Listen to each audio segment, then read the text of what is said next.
Je devrais céder le passage. Oui. A. Non. B.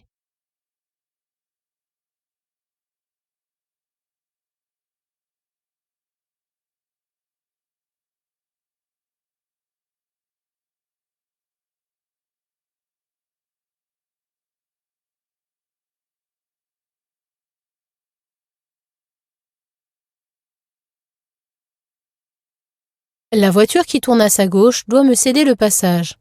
Mais de l'autre côté, apparaît un piéton qui manifeste son intention de s'engager sur le passage. D'autres piétons pourraient également être masqués par les véhicules en face. Je devrais céder le passage.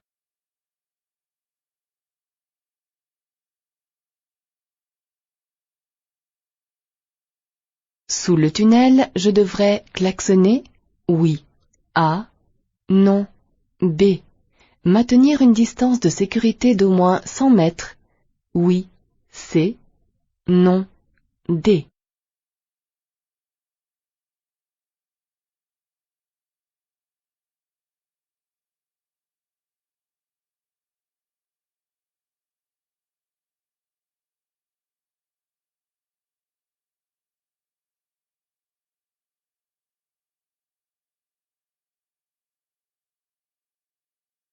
Sous le panneau d'indication, les signaux précisent les règles qui devront être appliquées dans le tunnel.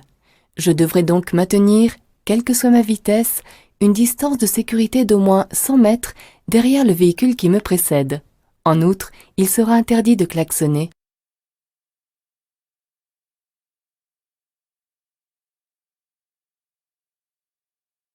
En marche normale, je suis bien placé? Oui. A. Non. B.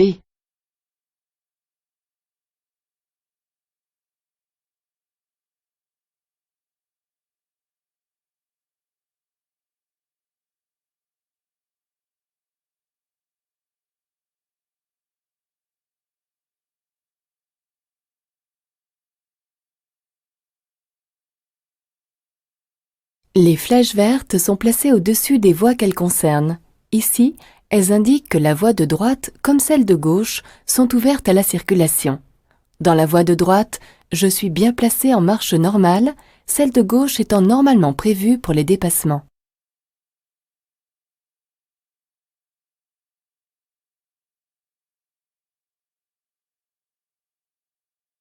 Un conducteur novice est en infraction dès que son taux d'alcool atteint 0,10 mg par litre d'air expiré, A.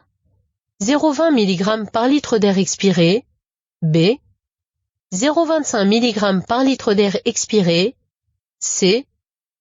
0,40 mg par litre d'air expiré, D.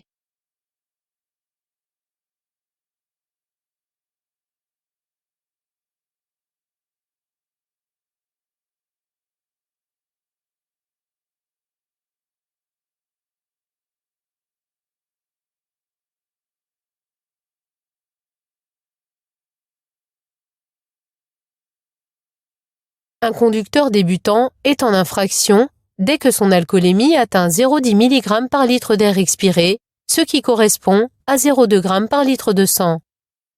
Après la période probatoire du permis, ce taux sera ramené à 0,25 mg par litre d'air expiré, soit 0,5 g par litre de sang.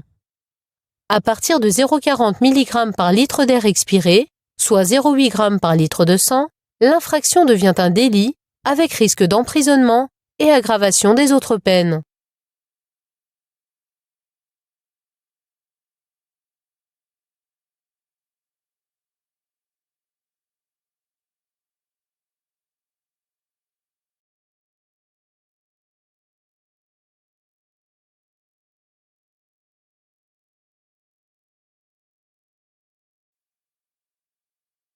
Je resterai dans cette voie pour continuer tout droit. Je cède le passage? Oui. A. Non. B.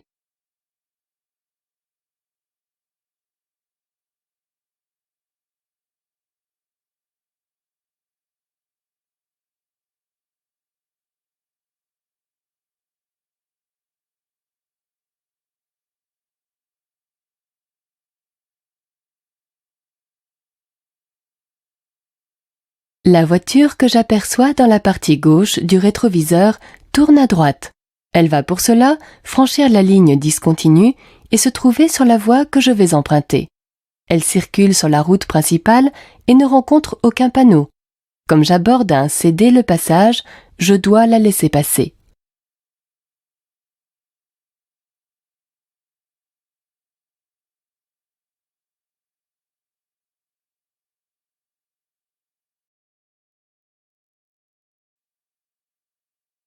En l'absence de nouvelle infraction, un seul point perdu pourra être récupéré dans un délai de 6 mois, A, 1 an, B, 2 ans, C, 3 ans, D.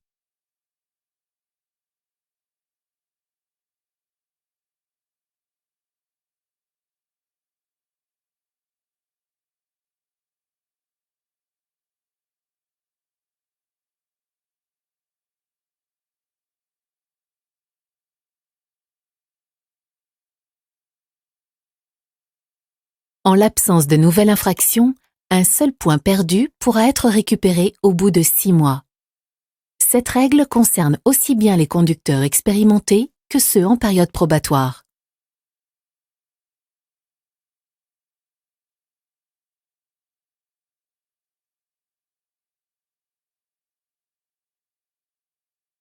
Je m'engage au ralenti. A. Je m'arrête. B.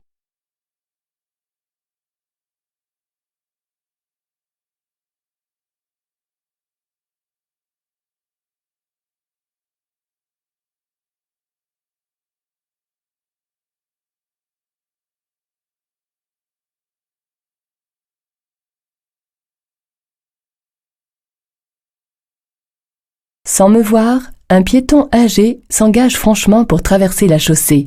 Dans ces conditions, je ne cherche pas à savoir s'il a la priorité ou non, je m'arrête. En effet, en passant, même au ralenti, je risquerais de le mettre en danger.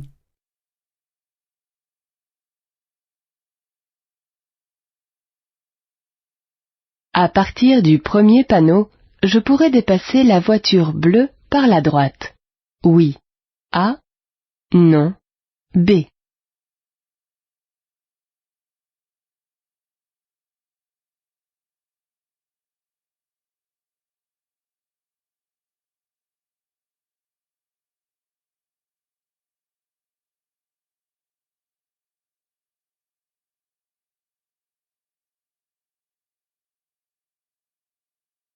Le premier panneau met fin à toutes les interdictions précédemment signalées concernant les véhicules en mouvement.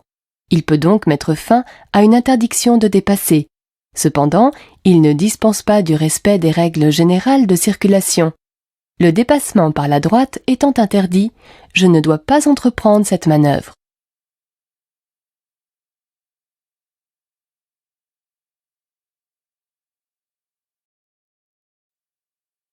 Je dépasse immédiatement en empruntant. La voie du milieu. Oui. A. Non. B. La voie la plus à gauche. Oui. C. Non. D.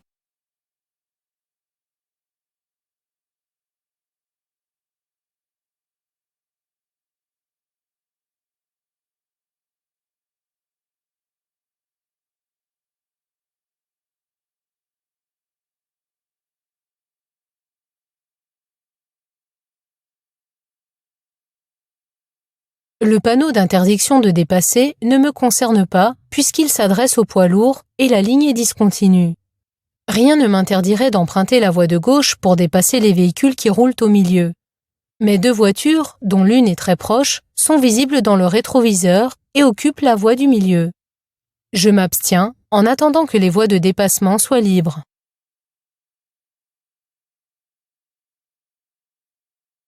Je peux rester dans cette voie si je paye par carte bancaire. Oui. A. Non. B. Si j'ai un abonnement télépéage. Oui. C. Non. D.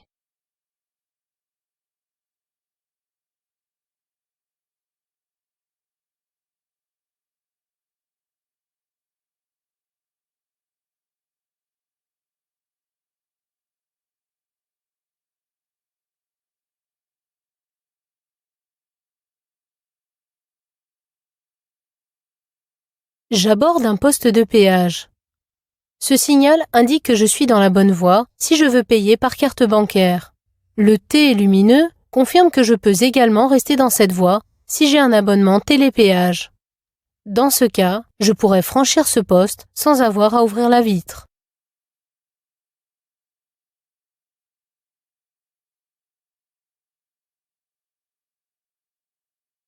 Titulaire du permis en période probatoire, je peux rouler à 60 km/h, A, 80 km/h, B, 110 km/h, C, 130 km/h, D.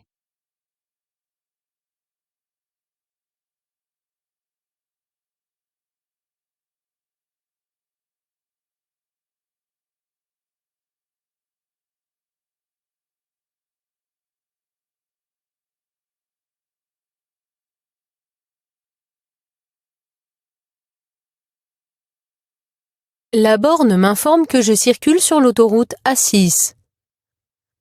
Sur la voie la plus à gauche d'une autoroute, dans des conditions normales de circulation, il est interdit de rouler à moins de 80 km/h. En tant que conducteur débutant, la limitation de vitesse à 130 km/h est abaissée à 110. Je peux donc rouler à la vitesse minimale de 80 km/h ou à la vitesse maximale de 110 km/h ou bien entre les deux. En revanche, je ne dois rouler ni à 60 ni à 130 km/h.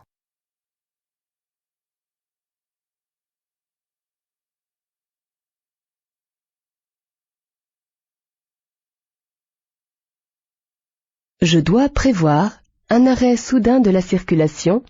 Oui. A. Non. B. La présence d'un obstacle sur la chaussée. Oui. C. Non. D.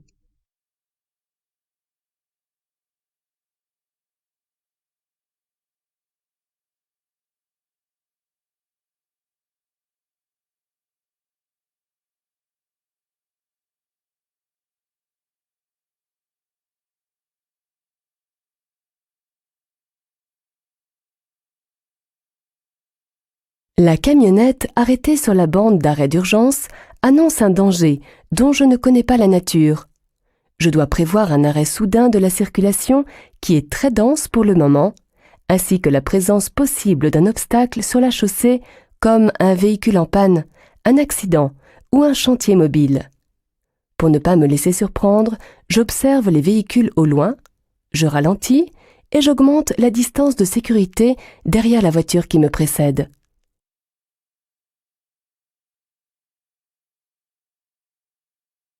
Les commandes activées sont la ventilation, A, la climatisation, B, le désembuage de la vitre arrière, C, le désembuage du pare-brise, D.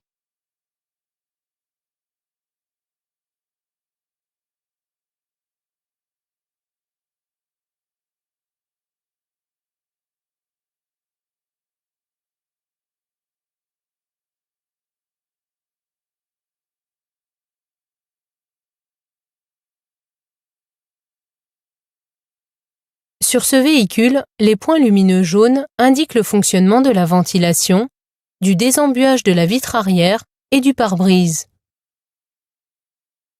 En revanche, la climatisation n'est pas activée.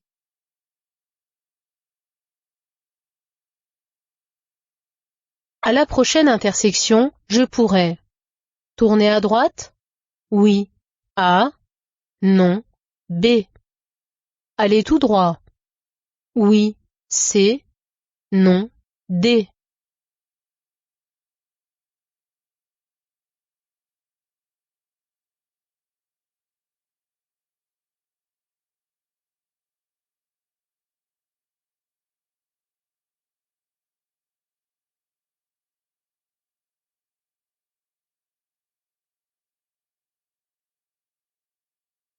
Le panneau bleu indique une obligation d'aller tout droit.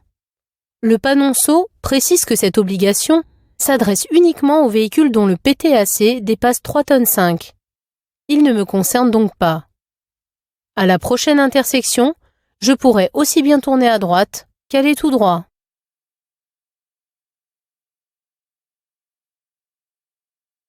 Cette route est prioritaire. Oui. A. Non. B.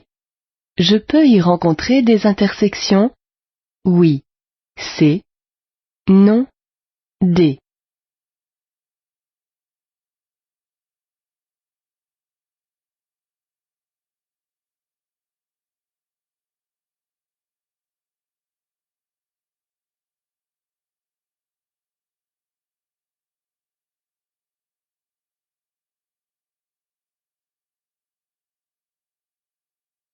Le panneau en forme de losange me confirme que je circule sur une route à caractère prioritaire.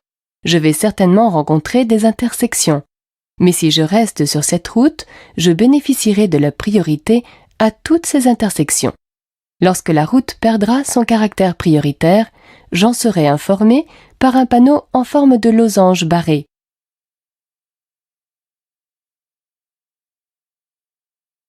Le panneau vert signale un passage piéton souterrain. A. Un débouché d'employés. B. Une issue de secours vers la droite. C. Un point de détente. D.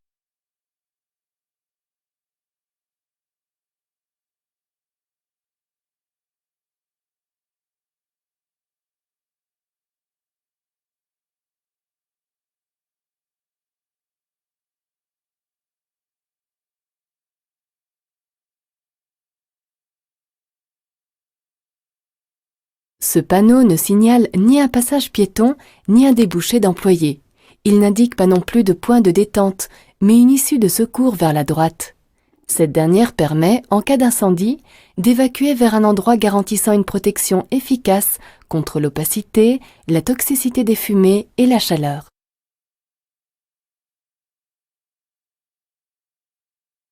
Le tramway circule. Je lui cède le passage. Oui. A. Non. B.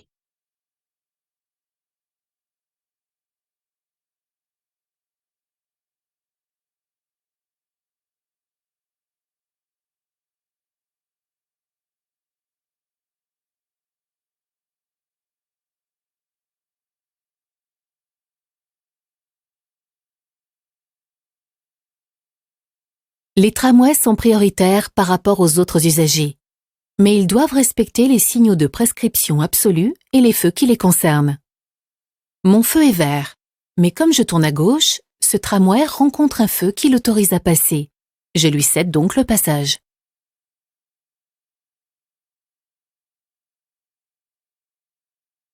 Pour réduire les angles morts, je règle correctement les rétroviseurs. Oui. A. Non. B.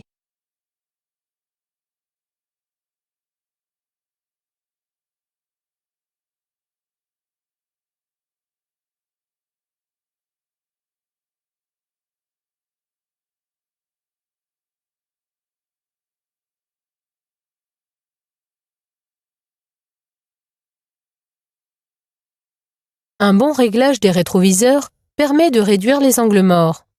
Cependant, il ne les supprime pas totalement et ne dispense pas de tourner la tête, notamment lors des manœuvres et avant les changements de voie.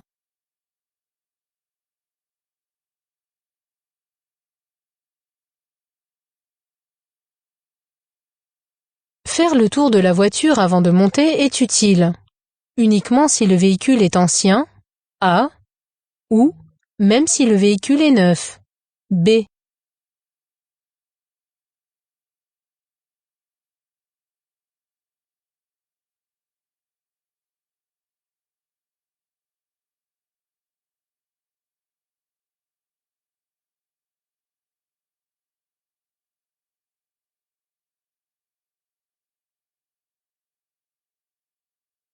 Faire le tour de la voiture avant de monter permet de vérifier s'il n'y a pas d'anomalie, notamment un pneu dégonflé.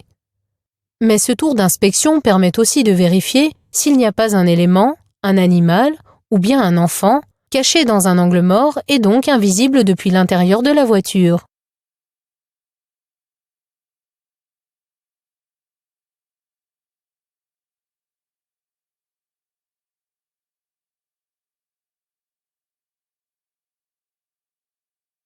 Dans cette station, le gonflage des pneumatiques est gratuit, A, payant, B.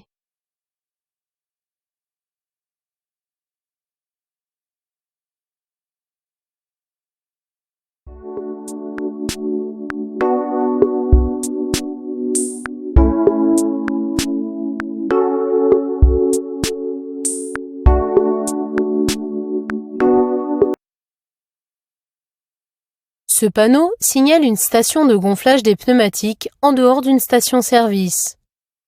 Son usage est gratuit. Ne pas oublier de vérifier régulièrement la pression des pneumatiques, car le sous-gonflage entraîne un risque d'éclatement et d'accident grave.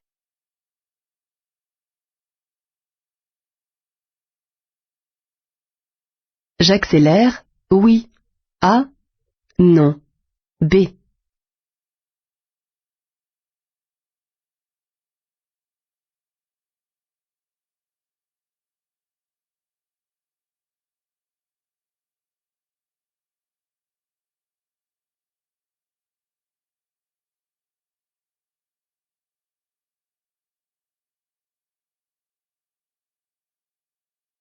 J'approche de la fin de la voie d'accélération débouchant sur l'autoroute.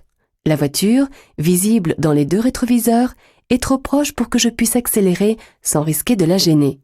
Comme je suis tenu de lui céder le passage, je n'accélère donc pas maintenant. Je le ferai après son passage et m'insérerai à une vitesse suffisante avant les autres véhicules qui sont encore loin.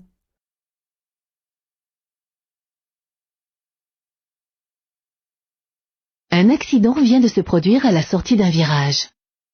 Je place le triangle de présignalisation avant l'entrée du virage, A, à la sortie du virage, B. J'arrête mon véhicule à proximité des véhicules accidentés, C, à distance des véhicules accidentés, D.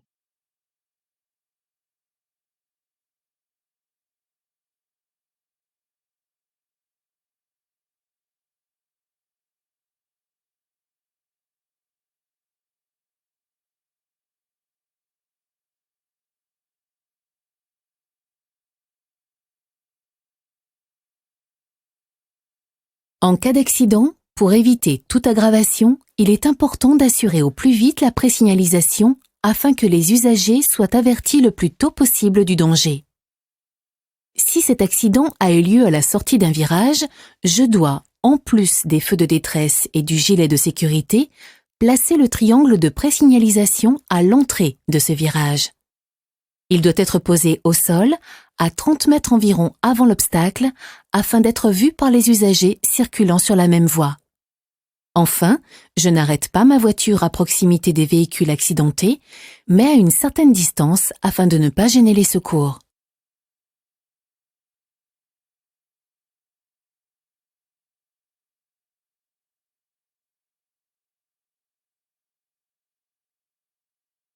Le véhicule neuf auquel correspond cette étiquette émet peu de gaz carbonique, A, est éligible au bonus, B, est soumis au malus, C.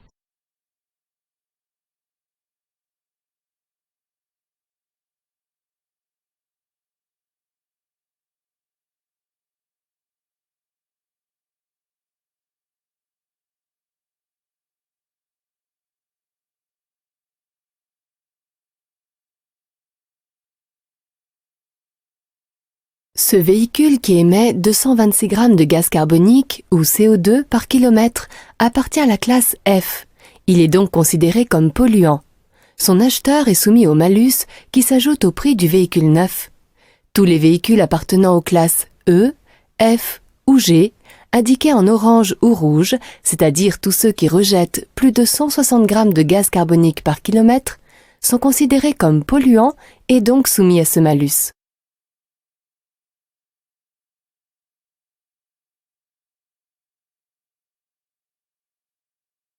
Je circule en feu de route, réponse A, en feu de croisement, réponse B, en feu de brouillard avant, réponse C.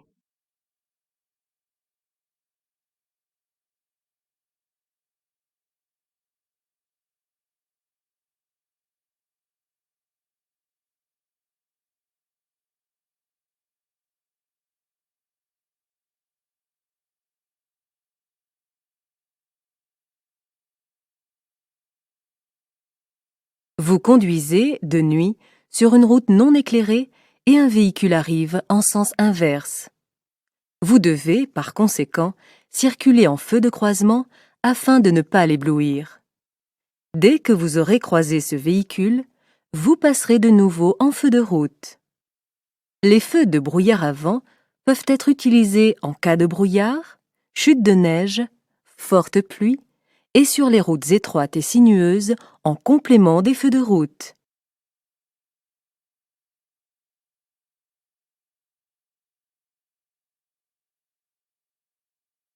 Après l'intersection, ma vitesse restera limitée à 30 km/h. Si je vais tout droit, oui. A. Non. B. Si je tourne à droite, oui. C. Non. D.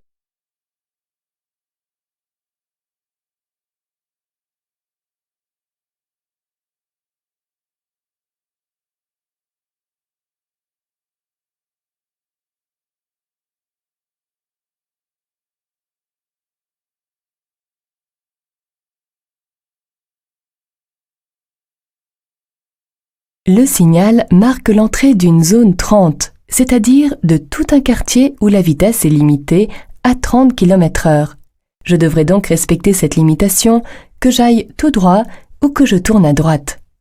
Elle devra être appliquée jusqu'à la rencontre du signal de fin de zone ou de fin d'agglomération.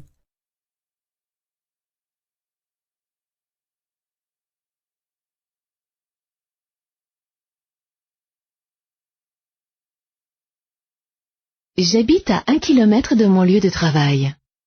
Pour réduire les émissions de CO2, j'utilise ma voiture? A. Je vais à pied?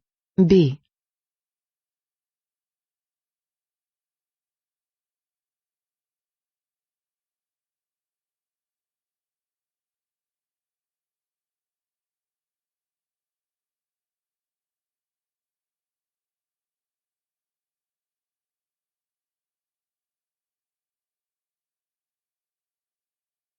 Pour la santé, il est recommandé de faire au moins 30 minutes de marche par jour. Aussi, en choisissant de me rendre au travail à pied, je contribue à la lutte contre le réchauffement climatique car j'évite les rejets en CO2 occasionnés par ma voiture. J'économise aussi sur les dépenses liées aux courts trajets en voiture car ce sont ces petits parcours qui sont les plus polluants et les plus gourmands en carburant.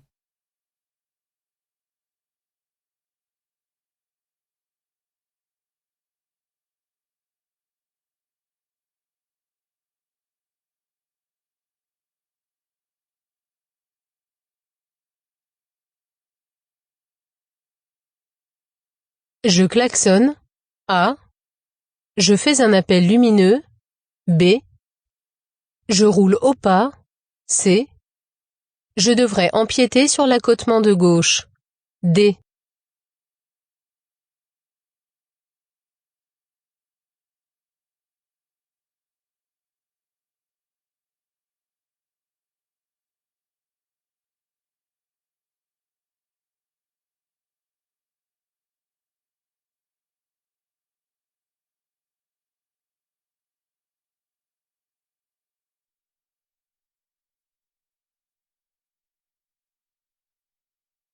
Dans cette situation, il est inutile de klaxonner ou de faire un appel lumineux car les piétons me voient arriver. L'avertisseur sonore pourrait aussi effrayer le chien. Je roule au pas afin d'être en mesure de m'arrêter sur place pour la sécurité des piétons et celle de l'animal dont le comportement est imprévisible. Circulant hors agglomération, je devrais laisser un espace latéral d'au moins 1,50 m par rapport à ses usagers. Si la largeur ne permet matériellement pas de laisser cette distance, je devrais m'écarter au maximum et donc empiéter sur l'accotement de gauche.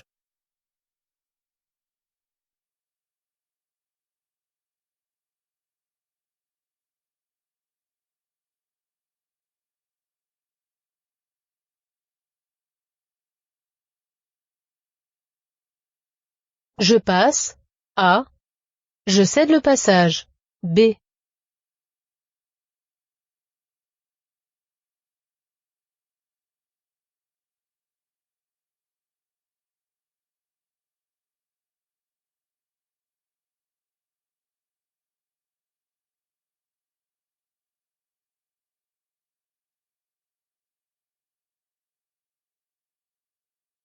Le feu qui me concerne est vert. La voiture de droite est donc arrêtée au feu rouge. Logiquement, la voiture en face a comme moi le feu vert. Mais étant donné que c'est elle qui tourne à gauche, elle doit d'abord me laisser passer. Par conséquent, je m'engage sans céder le passage.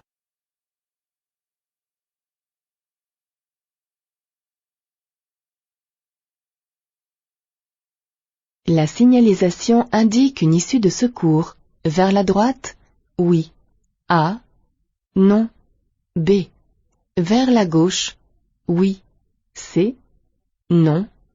D.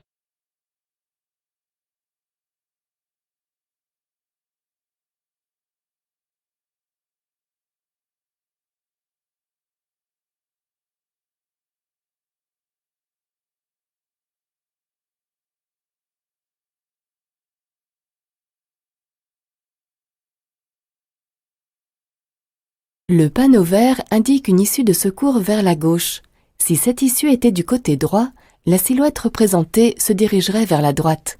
Du côté droit, c'est une niche de sécurité équipée d'un poste d'appel d'urgence et d'un extincteur qui est aménagé.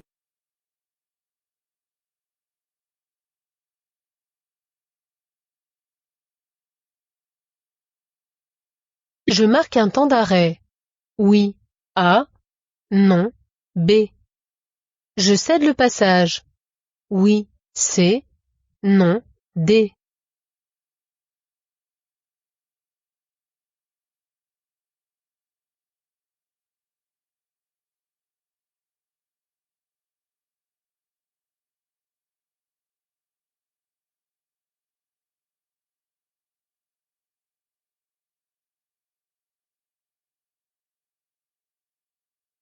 J'aborde une intersection où je dois marquer l'arrêt et céder le passage aux usagers qui circulent sur la chaussée abordée. Mais un agent règle la circulation. Les gestes des forces de l'ordre prévalent sur la signalisation, les feux et les règles de circulation. Cet agent vu de profil me fait signe de passer et arrête par la même occasion la voiture qui vient de ma droite. Je m'engage donc sans marquer l'arrêt ni céder le passage.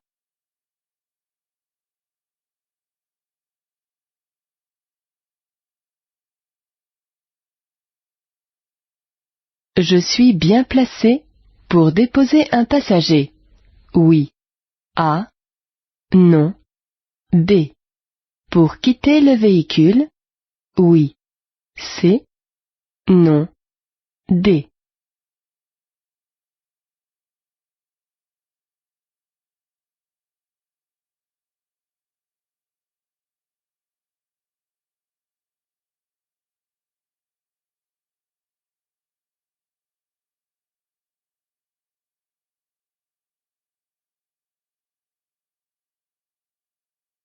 Sur un trottoir, le stationnement comme l'arrêt est interdit. Immobilisé ainsi, mon véhicule constitue une gêne pour la circulation des piétons. Une personne handicapée ou qui pousse une voiture d'enfant serait obligée d'emprunter momentanément la chaussée pour le contourner. Je ne suis donc pas bien placé, ni pour déposer un passager, ce qui serait considéré comme un arrêt, ni pour quitter le véhicule, ce qui serait considéré comme un stationnement.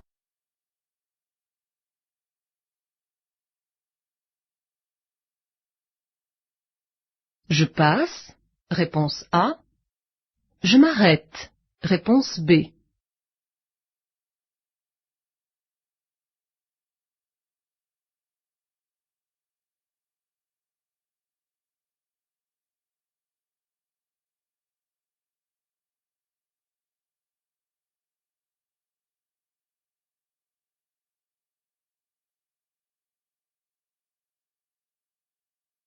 Le feu rouge clignotant du passage à niveau est éteint.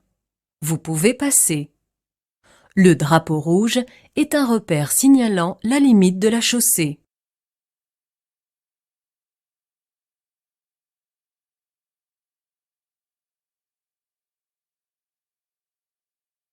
Pour rejoindre Paris par la route, je lis en priorité les panneaux de couleur. Bleu, A, verte, B, blanche, C.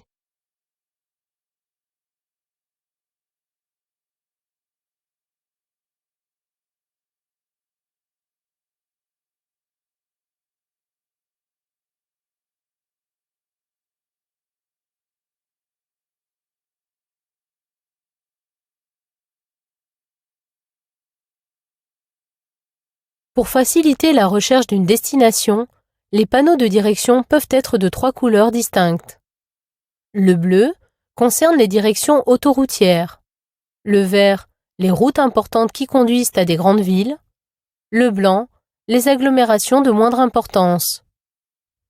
Paris étant une grande ville, je lis en priorité les panneaux verts, puisque j'ai l'intention de m'y rendre par la route.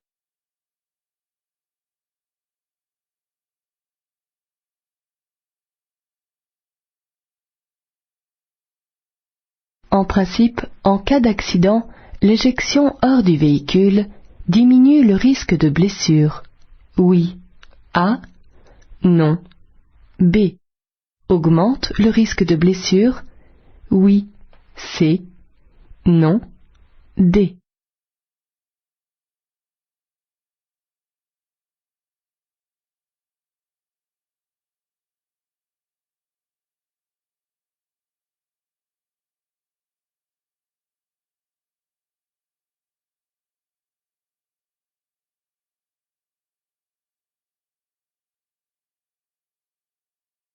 L'éjection hors de la voiture est l'événement à plus haut risque. Lorsqu'il y a retournement du véhicule, elle est mortelle dans 9 cas sur 10. Incontestablement, l'éjection augmente de façon considérable le risque de blessure et leur gravité. Pour ne pas y être exposé, j'attache ma ceinture et j'invite mes passagers à faire de même.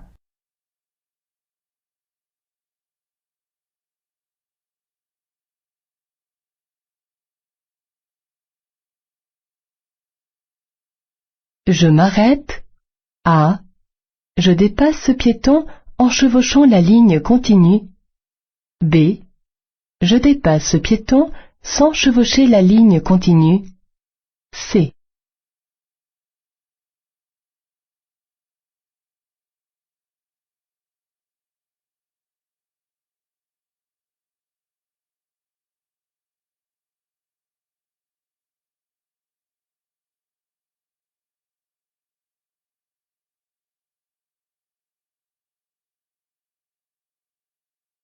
Dans de rares situations, comme ici, le bon sens m'oblige à aller au-delà des règles du code de la route.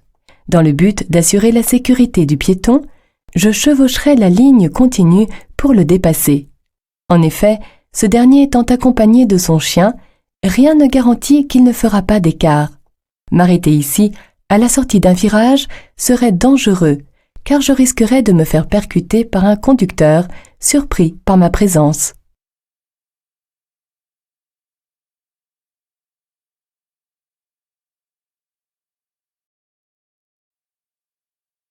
Je m'arrête. Oui. A. Non. B. Je place mon pied au-dessus du frein. Oui. C. Non. D.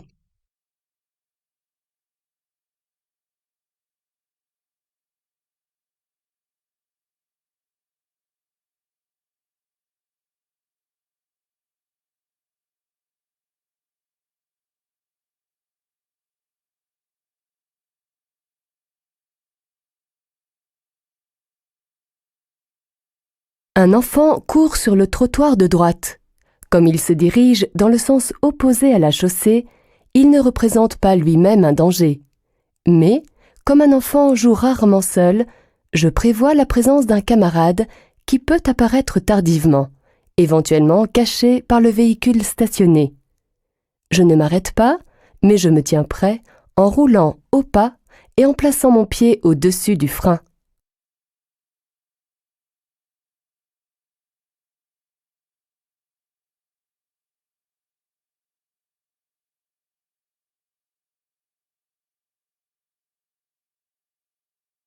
Je continue ma route. A. Je m'arrête immédiatement. B. Je tourne à droite. C. Je me prépare à un arrêt. D.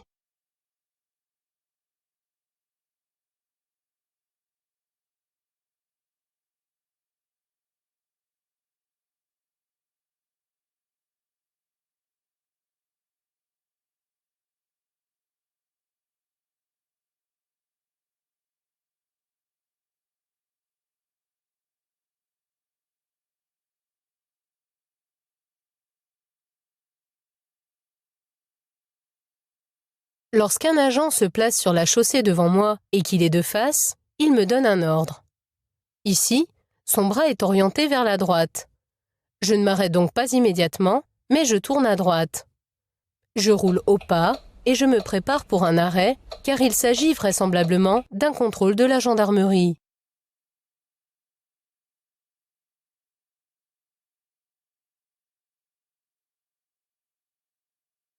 L'obligation d'avoir un véhicule équipé d'un rétroviseur extérieur droit concerne les personnes atteintes de la perte de vision d'un œil, A, de surdité, B, de diabète, C.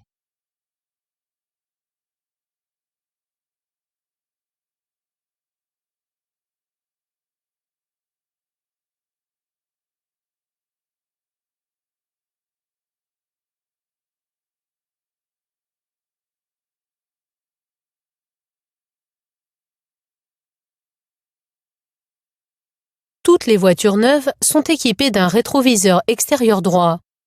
Pourtant, celui-ci n'est pas obligatoire pour le constructeur. Une personne a donc le droit de conduire une voiture qui n'en est pas équipée, sauf si elle souffre de certaines affections. Par exemple, un conducteur qui a perdu la vision d'un œil ou qui est atteint de surdité ne pourra pas conduire de voiture dépourvue de rétroviseur extérieur droit. Cette obligation ne s'applique pas pour une personne diabétique.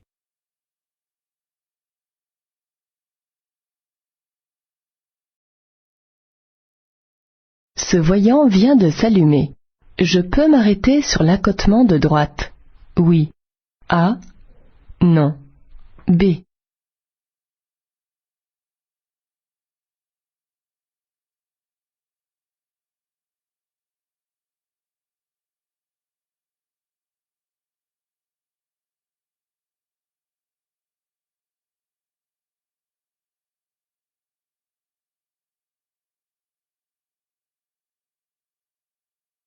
Le voyant orange qui vient de s'allumer m'informe qu'il ne reste plus beaucoup de carburant.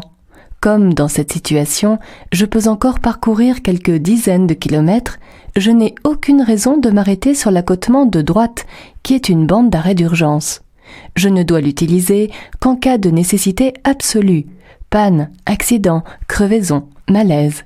Je m'arrêterai à la prochaine aire équipée d'une station-service.